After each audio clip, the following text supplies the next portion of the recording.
मोक्षमार्गस्य नेतारं भेतारं कर्मभूभृतां ज्ञातारं विश्वतत्त्वानां वन्दे तद्गुणलब्धये वन्दे तद्गुणलब्धये वन्दे तद्गुणलब्धये नमो अरहन्ताणं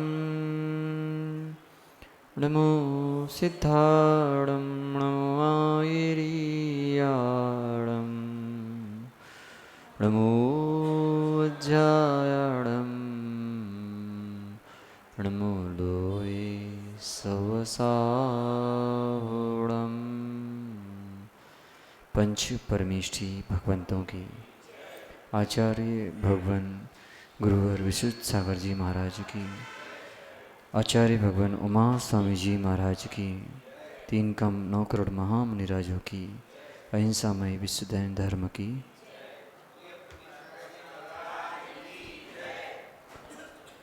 भगवंतों, आचार्य प्रवर भगवत उमा स्वामी जी महाराज तत्वासूजी ग्रंथ में जीवाई तत्वों का व्याख्यान करते हुए समझा रहे हैं।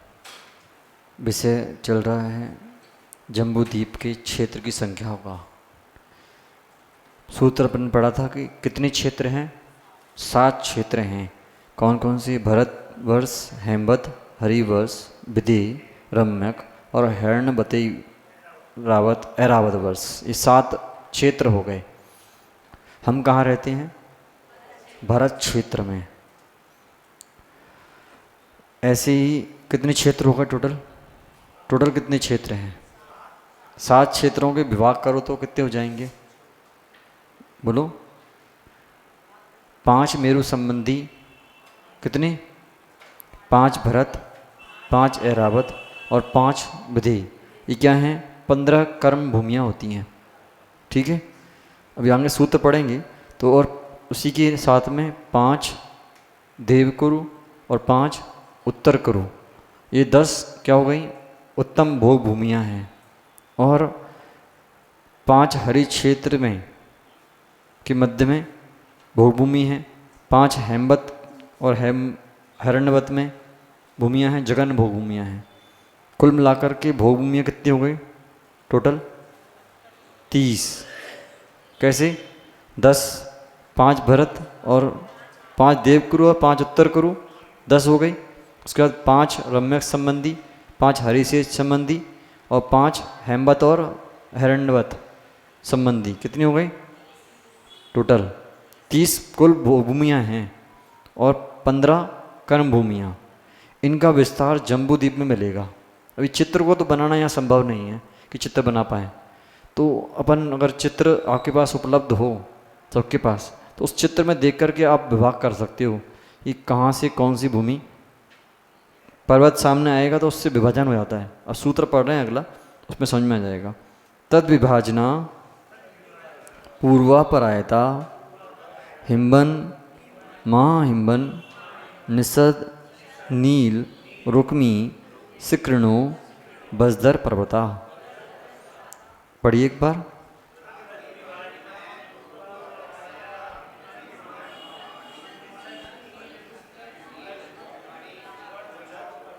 तो यहाँ पर कह रहे हैं भरत आदि क्षेत्रों का विभाग करने वाले कौन हैं? पूर्व से पश्चिम समुद्र तक लंबे क्या हैं? पर्वत हैं। कौन कौन से? 6 पर्वत। हिम्बान पर्वत, महाहिम्बान पर्वत, निषद पर्वत, नील पर्वत, रुक्मी पर्वत और सिकरी पर्वत। ये 6 पर्वत हैं। इनका विभाग करते हैं तो ये क्या आ गए? ये क्षेत्रों का विभाग होता है इनसे, तब जाकर के सब चीज़ें बनती हैं आगे। अब एक चीज़ और उसमें विशेष कि भोग भूमियों का वर्णन जो है उसमें कितनी आयु रहती है, भोजन क्या करते हैं, ये भी जानकारी जरूरी है। सबसे पहले उनकी ऊंचाई कितनी है। जो उत्कृष्ट भोगभूमि है, कौन सी? उत्तम भोगभूमि, उनकी ऊंचाई कितनी शरीर की? बोलो, पता है किसी को? नहीं। भोग भूमि में ऊंचाई, शरीर की ऊंचाई कितनी है? 3 कोस। 3 कोस मतलब कितना? 1 कोस 3 किलोमीटर का होता है। 1 कोस 3 किलोमीटर का। कैसे? 1 कोस कितने मिलेगा किलोमीटर का? 3 किलोमीटर का। अब 3 कोस उनकी मतलब 9 किलोमीटर की शरीर की ऊंचाई है। सोचो 9 किलोमीटर का शरीर होगा इतना ऊंचा। कहाँ की? उत्कृष्ट भोग भूमि की। सब आगम व्यवस्था है, लिखा हुआ है।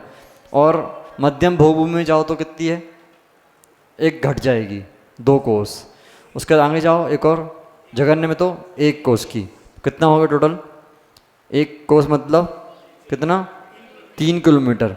तो एक की 6 किलोमीटर, एक की 9 किलोमीटर, एक की 3 किलोमीटर। याद रहेगा? आयु कितनी है? 3 पल्ल की आयु। ऐसे ही 2 पल्ल की आयु और एक फिर एक पल्ल की आयु। भोजन क्या करते हैं? 3 दिन के उपरांत बेर के बराबर आहार करते हैं। कौन? भोगभूमि वाले जीव। भूख भी कम लगती है। 3 दिन बाद करते हैं। क्या करेंगे? बेर के समान। बेर देखा? बेर, बेर के समान भोजन करते हैं। और मध्यम भूमि वाले भेड़ा आता है, भेड़ा, हर भेड़ा आबला, तो सुनना ना? तो भेड़ा के समान 2 दिन बाद भोजन करते हैं बराबर, बस इतना सा भोजन। तो कितना खाना पड़ता है। और आगे जाओ तो जघन्य भूमि में आंवले के समान, आंवले के बराबर आहार होता है। अब मरण कैसे हो जाएगा? कि जब जमाई और छींक आती है तो जीव का मरण हो जाता है। ठीक है? सब में ऐसे ही व्यवस्था है। और सब में तो उत्पत्ति होती कि नहीं? भोग भूमि जीवों को समय उत्पत्ति होगी कि नहीं? नहीं होगी। क्यों? 21 दिन में हो सकती है। 21 दिन में सम्यक की उत्पत्ति हो सकती है। सम्यक की उत्पत्ति है। जाएंगे तो जरूरी नहीं है कि जन्म सम्यक से हुआ हो। भोगभूमि में जन्मा, मिथ्या दृष्टि हो गया जीव, और वहाँ 21 दिन में उत्तम भोगभूमि में उसको सम्यक की उत्पत्ति हो सकती है। दूसरा 35 दिन में, और तीसरा 49 दिन में सम्यक की उत्पत्ति का साधन है वहाँ। क्योंकि वहाँ भी तो जिनबिंब हैं, वृक्षों पर जिनबिंब रहते कि नहीं, वहाँ व्यवस्था ऐसी है। अब सुनो आगे का। पर्वतों का वर्ण क्या है? ये कल इसको अपन अगर किसी के पास चित्र हो प्रॉपर, या वहाँ बस है, हम उसकी फ़ोटो करवा करके आप सबको दे सकते हैं। तो अपन इससे चेक करके ये जो जम्बूद्वीप है उसका वर्णन अपन समझेंगे। है चित्र? नहीं है तो ये देखो, दिख रहा है? ये चित्र अपन फोटो कॉपी करा के आप सब लोग समझेंगे। ऐसा समझ में नहीं आएगा क्योंकि इस पे बोर्ड पे बाबर नहीं आ पाएगा। जो भी हो, जिसके पास भी हो बड़ा वाला, तो उससे समझ सकते हैं। ठीक है? देखना आप लोग, क्योंकि इस पे बनाना संभव नहीं है। 3 लोग का नहीं कर, जम्बूद्वीप बोल रहे हैं। जैसे देखो बीच में सुमेरु पर्वत है। अभी समझो, 1 मिनट। यहाँ पर एक चित्र हमारे पास है, उसमें एक सुमेरु पर्वत है बीच में। ठीक है? सुमेरु पर्वत है और उससे एक बीच में क्या आया? पर्वत आए। पर्वत कौन कौन से पर्वत? कौन कौन से? हिमवन, महाहिमवन, और ये सब पर्वत आ रहे हैं सामने। तो वो जो पर्वत का प्रवर्तन कैसे हो रहा है? केसरी पर्वत है, उससे भी विभाज हुआ, 2 नदियाँ निकली, उन्हें विभाग कर दिया। अब इसमें समझोगे तो समझ में आएगा, ऐसे ऐसे नहीं समझ में आएगा। पुस्तक देखना पड़ेगी, सामने हम रखेंगे चित्र आपके, फिर समझाएंगे आपको। ठीक है? अभी इसको अपन विराम देते हैं, आगे बढ़ते हैं विषय में कि उनके कलर कौन से थे पर्वत के, वो समझें। चलिए। हेमार्जुन, तपनीय, बैडूर्य, रजत, हेमया, ये 6 पर्वत क्रमशः कैसे हैं? कौन कौन से पर्वत? जो अपन ने पूर्व में पढ़े, हिमवन पर्वत आदि। कैसा है क्रम से? पहला स्वर्णमय है, दूसरा अर्जुन मतलब रजत के समान है, तीसरा अर्जुन मतलब कैसा है? चांदी, और तपनी यानी स्वर्ण, तपे हुए स्वर्ण के समान, अगला बैडूर मणि के समान, फिर रजतमय चांदी के समान, फिर स्वर्ण के समान वर्ण वाले हैं। कौन से क्रम से युग अपन ने पर्वत पढ़े हैं आगे। पर्वतों यानी कुलाचलों का आकार क्या है? मणि विचित्र फास्वा ऊपरी मूले चातुल्य विस्तारा। तो मणि पढ़िए एक बार।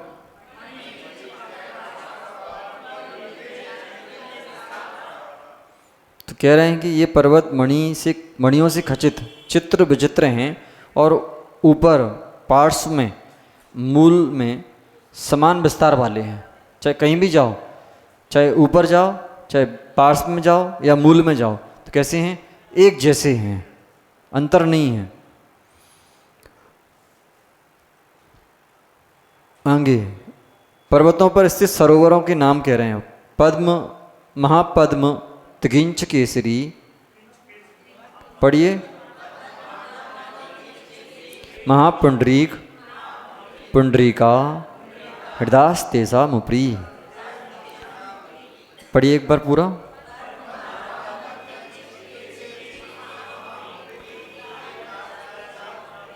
और उन पर्वतों पर क्रमशः क्या है? सरोवर हैं। नाम क्या है?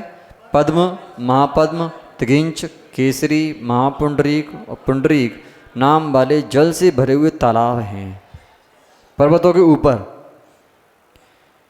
अब इसकी व्याख्या तो कुछ हो ही नहीं सकती, इसलिए अपन समझते जाओ, फिर अपन इसको चित्र से जरूर समझेंगे।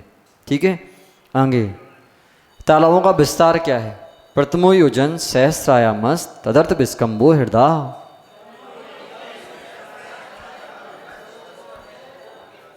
और जो पर्वत हैं वो कैसे हैं? दीवाल की भांति हैं। जैसे दीवाल खड़ी ना, ऐसी चारों तरफ से ऐसी हैं वो, जैसे मकान खड़ा हो, दीवार ऐसी है बिल्कुल प्लेन जैसी, कोई इसमें घुमाव नहीं है। प्रथम पर्वत पर प्रथम तालाब कितना है? 1000 योजन लंबा है और 500 योजन चौड़ा है। किसके समान? जैसा महामत्स्य का आकार था वैसे ही इसका भी है।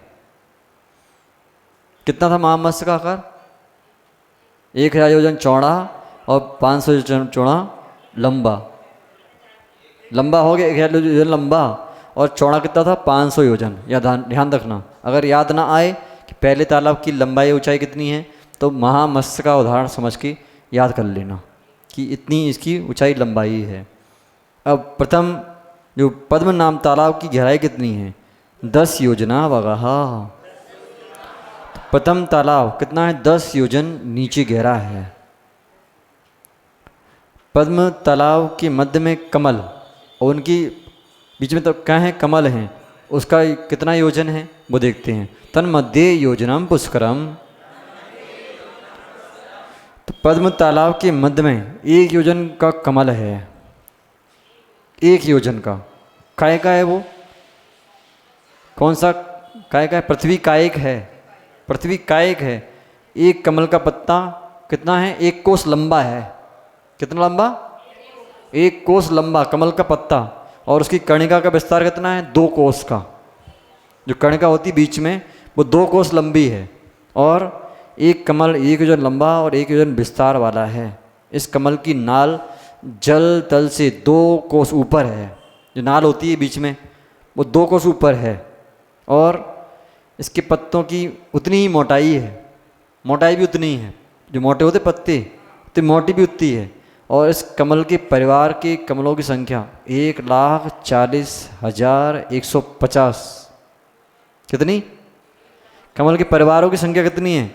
वहाँ कितने कमल हैं? 1,40,150। ये संख्या नियत है। इसके मध्य में 1-1 कोस प्रमाण वाली श्री देवियों के गोलनुमा प्रसाद भी हैं। वहाँ घर भी हैं उनमें। सोचो कितना विशाल कमल होगा। वहाँ देवियाँ निवास करती हैं उस पत्तों पर। 1-1 पत्तों पर निवास कर रही हैं देवियाँ। आगे तालाबों और कमलों को कहते हैं। अब कैसे हैं आगे के तालाब जो भी हैं उनमें कमल की संख्या कितनी है, कितना विस्तार है, सब समझ में आएगा। तद द्विगुणा हृदय पुष्कराणी च। तो जम्बू द्वीप से लेकर विदेश क्षेत्र तक के तालाब और कमल कैसे हैं? दूने दूने विस्तार वाले हैं। जैसे अभी यहाँ पढ़ा था कि कितना है तालाब, 1 योजन लंबा है, तो अब आगे जाओगे तो 2, फिर 2 का 4, 4 का फिर 8, 8 का फिर 16, ऐसे बढ़ता जाएगा। फिर जैसे ही हो जाएगा ख़त्म, फिर वापस से आगे। कमलों की निवासरत देवियाँ कौन कौन सी हैं? अब सुनो, वहाँ भी देवियाँ रहती हैं। तन्निवासिन्यो दिव्या श्री ह्रीदिति कीर्ति बुद्धि लक्ष्म्य पल्युपमस्थित्या ससामानिक परिसत्का। तो उन कमल पत्रों में भवन हैं, बढ़िया भवन बने हैं। आपका भवन तो फैल है, कौन सा भवन बना है? कमल के पत्तों पर भवन बने हैं। सोचो यहाँ के पत्तों बन जाए तो क्या होगा? पत्ते गिर जाए, फूल ही गिर जाएगा। पृथ्वी कायक है वो, तो वहाँ पर भवन बने पत्तों के ऊपर। और उन भवनों में कौन रहता है? ये श्री ह्री दिति कीर्ति बुद्धि और लक्ष्मी नाम की देवियाँ रहती हैं। और ससामानिक पारिषद आदि देवों के साथ रहती हैं, अकेली नहीं रहती, साथ में देव भी रहते हैं। इन सबकी आयु कितनी है? 1 पल्ल की आयु भी इनकी है। सोचो कितना पुण्य तेज है कि देव बनकर के 1 पल्ल की आयु प्राप्त हो। कैसी हैं? सब में दृष्टि हैं, सब में दृष्टि हैं, क्योंकि निरंतर वहाँ पर देवों का अकृत्रिम जिनालय हैं वहाँ उनके उसमें, तो निरंतर प्रभु के दर्शन ही करती हैं। और भोग की इच्छा तो कम ही होती है। बताया ना भी, जिनकी 1 पल्ल की आयु है उनके लिए क्या फल मिलेगा। आगे 14 महानदियों के नाम कह रहे हैं। वहाँ कौन कौन सी नदियाँ हैं? अब सुनिए, जम्बूद्वीप की बात है। गंगा सिंधु रोहिद्रोहितास्य हरित हरिकांता हरित धरितांता हरित धरिकांता सीता सीतोदा नारी नरकांता सुवर्ण रूपकुला रक्ता रक्तोदा सरितस तन मध्यगा। चलिए पढ़िए एक बार।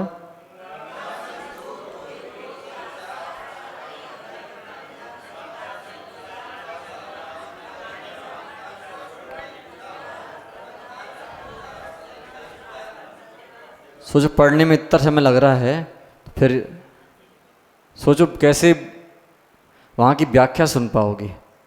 एक एक सूत्र को पढ़ने में वर्षों लग जाते समझने के लिए।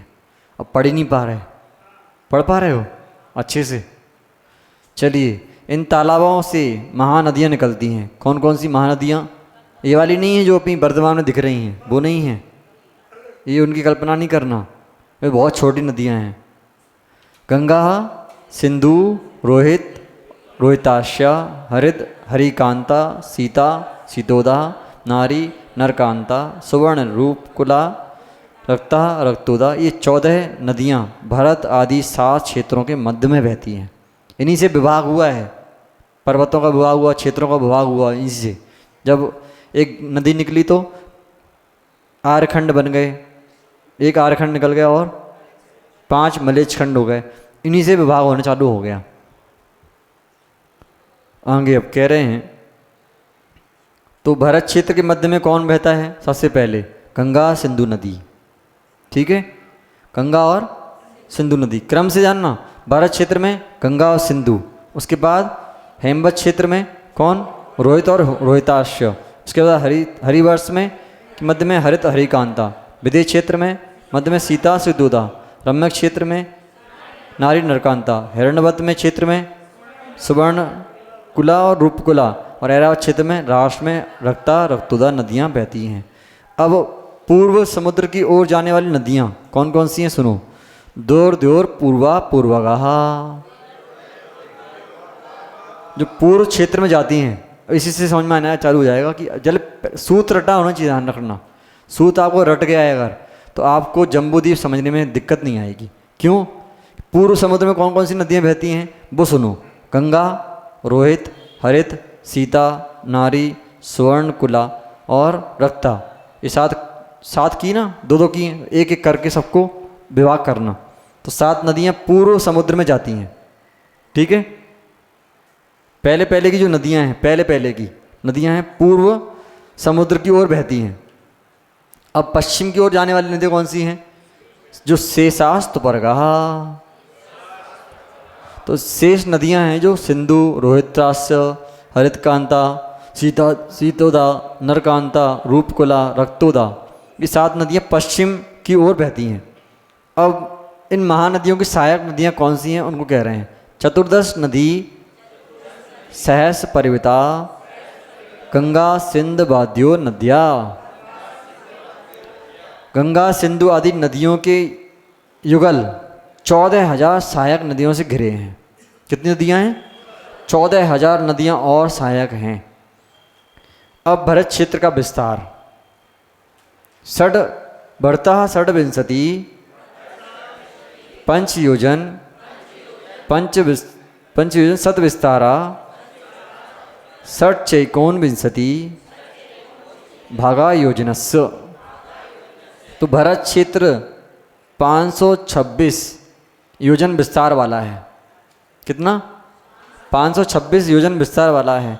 एक योजन के 29 भागों में से 6 भाग अधिक है, अर्थात भरत क्षेत्र का विस्तार कैसा है? 526 सही 6/19 योजन है। तो भरत और ऐरावत क्षेत्र के बीच में पूर्व और पश्चिम तक लंबे विजार पर्वत हैं, ठीक है।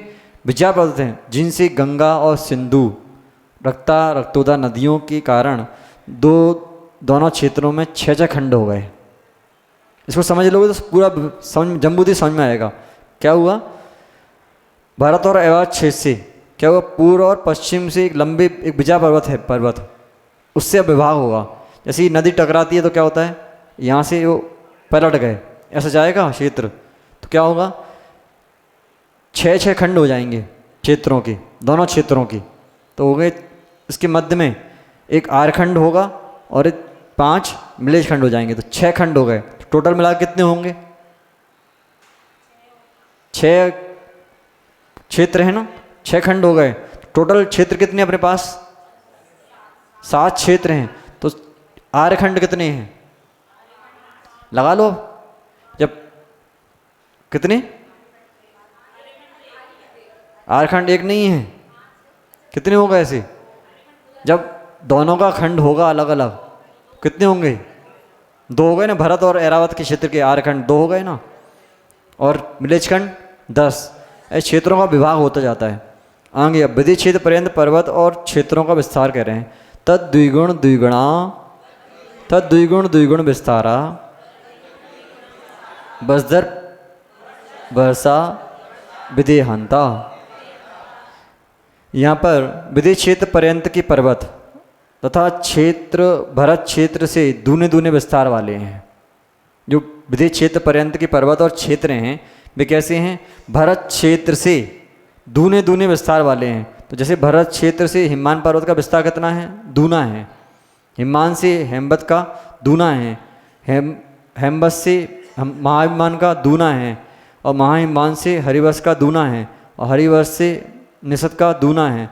ऐसे निषद से विधि का दूना विस्तार होगा। जो अंतिम पर्वत आ रहा है निषद, उससे विधि क्षेत्र का विस्तार कितना है? डबल है, ठीक है। समझ में आ रहा है कि नहीं? कल विशेष रूप समझाएंगे इसको।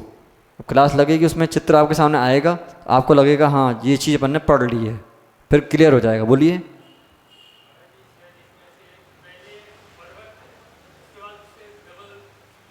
हाँ हाँ, ये विस्तार बढ़ते ही जाता है, विस्तार बढ़ेगा ही बढ़ेगा। जैसे अपन ने पढ़ा था ना, असंख्यात द्वीप समुद्र हैं, कैसे हैं? दूने दूने विस्तार वाले हैं।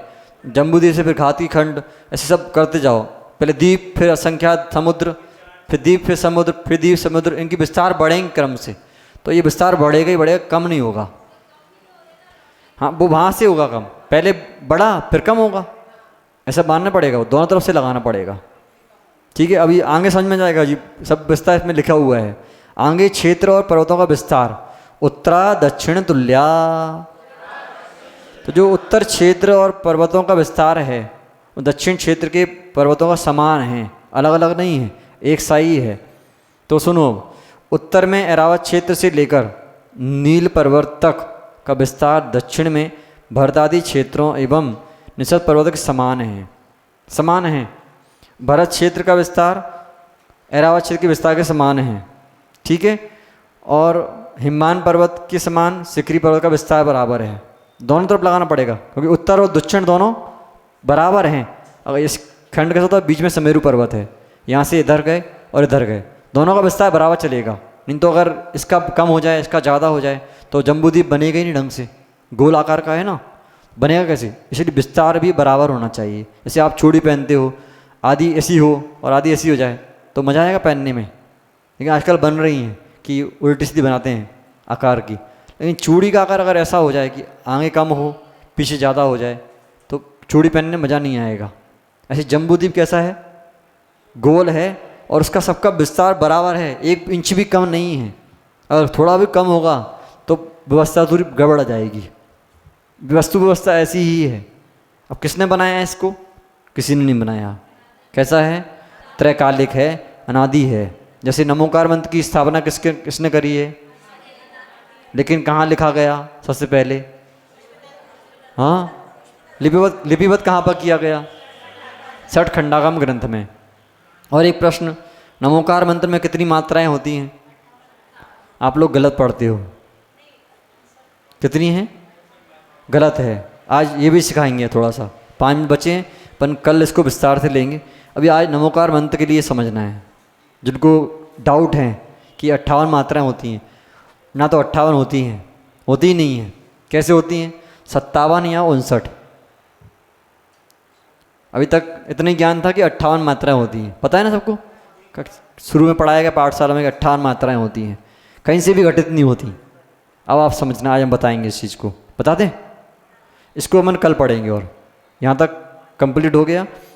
और 1 मिनट, हेमवद और हेमवद के समान हेमवद हिरण्य, महाहिमान के समान रुक्मी, और हरि क्षेत्र के समान रम्यक क्षेत्र, निषद के समान नील पर्वत का विस्तार।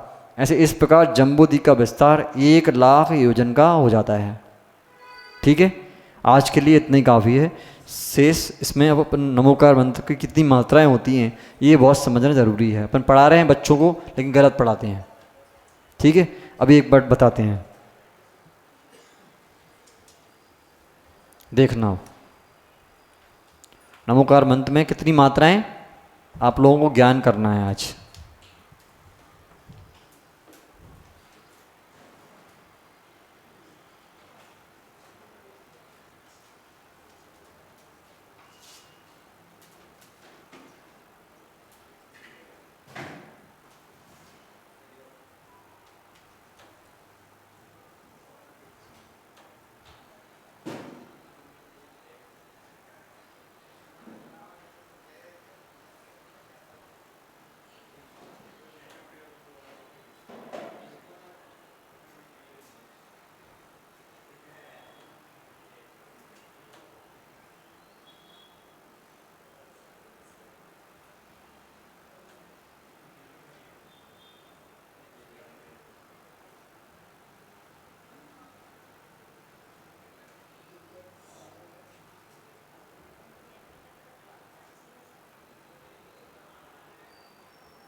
अब समझना क्या कह रहे हैं यहाँ पर कि अपने पद कितने हो गए? 1 2 3 4 5 पद।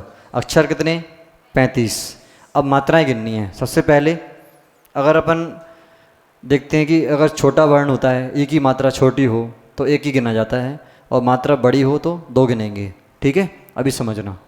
पहला, अगर हम डबल लिखना चाहते हैं तो ये ह्रस्व होता है ऐसा, ह्रस्व में 1 और दीर्घ में एक गढ़ का चिन्ह बनाते हैं ऐसा, ये 2, ये 2 गिना जाता है। तो अभी 1, इसमें मात्रा कितनी है? 2, ये 2 हो गए। इसमें कितनी है? 1, इसमें 1, इसमें अगर अनुस्वार लगा है तो 2 मात्रा गिनी जाएंगी। कितनी हो गई? 2। आप में, ता में 2, णम में 2, टोटल कितनी हो गई गिनो? 11 हो गई। ऐसे इसमें गिनोगे तो कितनी हो जाएंगी? संयुक्त अक्षर के पहले वाला वर्ण विकल्प से दीर्घ होता है तो 1 2 2 2 2 संयुक्त अक्षर है ना, सिद्धाड़म, द ध, इनके पहले वाला वर्ण क्या होगा? दीर्घ होता है। विकल्प से मतलब कर भी सकते हैं और नहीं भी। अपन ने क्या किया? मात्रा कितनी हो गई? 9। इसमें 1 2 3 4 5 6 7 8 9 10 11, इसमें भी 11 हो गई। ठीक है, अब आओ इसमें तो 1 2 3 4 5 6, देखो संयुक्त अक्षर है ना, होंगे जाओ झा, तो इससे डबल हो गया। कितना? 1 2 3 4 5 6 7 8 9 10 11 12, कितनी मात्रा? 12। अब न बोलो सब शब्दों में, अब गिनो कितनी हो गई मात्राएं? आप 15 बोलोगे, है ना? 1 2 3 4 5 6 7 8 9 10 11 12 13 14, और एक और कहाँ है? कितनी हो रही हैं? देखो 1 2 2, इसको 2 गिनते हैं 1। अब देखो 2 क्यों गिना? इसको 1 को, तो मात्रा है नहीं इसमें। संस्कृत का विधान है कि जो एक शब्द बनता है वो संधि अक्षर है, और संधि अक्षर हमेशा दीर्घ होते हैं, तो दीर्घ गिना जाता है।